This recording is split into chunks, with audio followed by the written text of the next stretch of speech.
Tell me why you picked this one, my friend. Well, I think it had to be, I was in like right in like I was home on a break in college, and I think I walked in and my dad was watching it, and I just saw Chris Penn, and I went, Chris Penn, and I laughed like this, and he was like, yeah, he's in this Western. I was like, he's in a Clint Eastwood movie? This is like when I'm still like, learning about movies.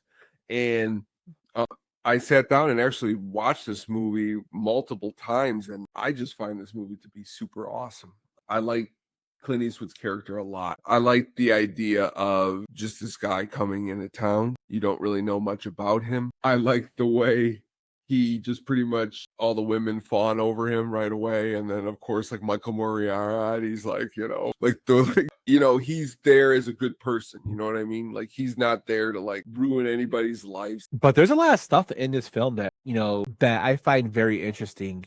I was just going to use one of these quotes, but it's only a very small line in the film, but it has a lot of meaning because they say a kid's reading the Bible and he goes, and I looked and behold a pale horse, and his name that sat upon him was death, and hell followed with him. And that's a line from the book of Revelation in the Bible, which is basically the bringing of the four horsemen. And it's implied in the script that preacher, Clint Eastwood's character, is a ghost. Or Mr. Gilmore. You In the parking lot. Yeah, but just the pale horse reference. I mean, it's such a cool line to the point where behold a pale horse has become really big in conspiracy theories. I don't know if you know about this, by Milton William Cooper. Have you ever heard of this book? No.